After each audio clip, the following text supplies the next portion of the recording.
Good morning. This is Glenn Ham, and today we are looking at Francis Marion. We're looking at the man, the myth, the legend. Unfortunately, there is a lot of myth, there is a lot of legend that is associated with Francis Marion. But we're going to talk about that today. We're going to talk about that, the myth that is associated with him, the actual true leader that is Francis Marion, and how that applies with his different leadership tactics, and really just who he was, a brief synopsis as both a man and a leader. When we're looking at Francis Marion, I think probably one of the first things to look at is that a lot of the history surrounding Francis Marion is a big mixture of facts and folklore. Many of the legends are courtesy of M.L. Parson Weems. This is the same guy that brought us George Washington and the Apple Tree, I Shall Not Tell a Lie.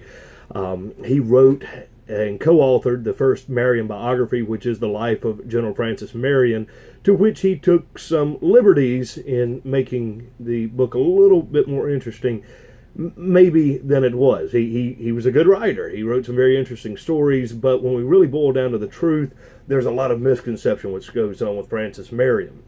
I won't bore you on all that because today we're drilling down, we're looking at Francis Marion, the leader, and how he really, against very strong odds, tremendously strong odds, became one of the great heroes of the Revolutionary War, quite arguably up there with George Washington. And this Southerner from South Carolina, a rural man, and just how he, despite the odds, came about. Francis Marion himself, he was born in Berkeley County, South Carolina in 1732 on his family's plantation.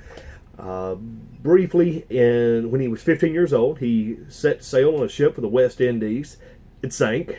He had to survive a week at sea on a lifeboat before reaching land.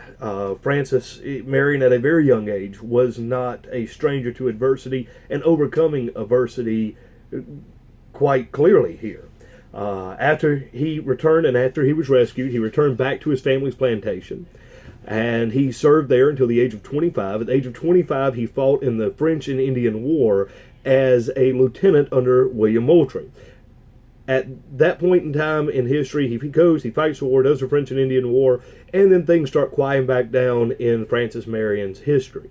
Here comes 1775. We're entering the Revolutionary War period in the American Revolution, and now Francis Marion is 42 years old, and he is once again serving under William Moultrie, but this time as a captain. He works with William Moultrie as the captain, and then in 1776 he is appointed to the rank of lieutenant colonel and fights in the siege of Savannah. That was not a win. Between 1776 and 1779, a lot of the war is going to be fought in the northern states. And again, a lot of what's going on with Marion during this time is quelled back down a little bit. The history really focuses back on the northern part of our Revolutionary War because that's where the action was at the time.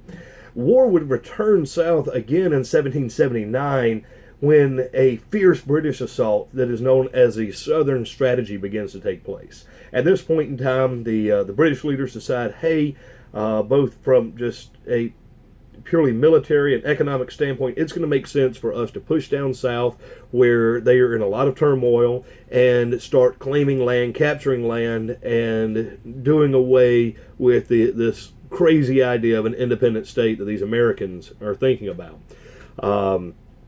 And that's where we pick up, as I mentioned, that's called the Southern Strategy.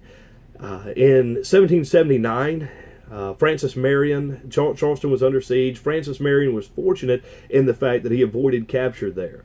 As legend has it, he was able to escape British capture because he was out on medical leave because of a previous injury that he sustained by jumping out of the second story at a dinner party, as was the way during that time. The dinner parties, more or less a drinking party, they would come, the guests would lock the door, and they would stay until everybody was well socialized. Francis Marion was not a strong drinker, and as a result, he went to escape the party, jumped out of the second story, and ended up breaking his leg and his foot and his heel pretty badly. Lucky for him, he did miss the Continental Army's defeat at the siege of Charleston at that time. So after that Continental Army defeat, Francis Marion he regrouped, and that was in 1779. In 1780, Francis Marion puts together his first band of Marion's men, and they take off to North Carolina to go see General Gates. And they show up at his camp and offer their services. And this is really where the story of the Swamp Fox begins, where the story of the great leader that we know begins to emerge. But before we talk about his greatnesses, I want to talk a little bit about the adversity and the fact that he was kind of an unlikely leader at first glance when we look at him.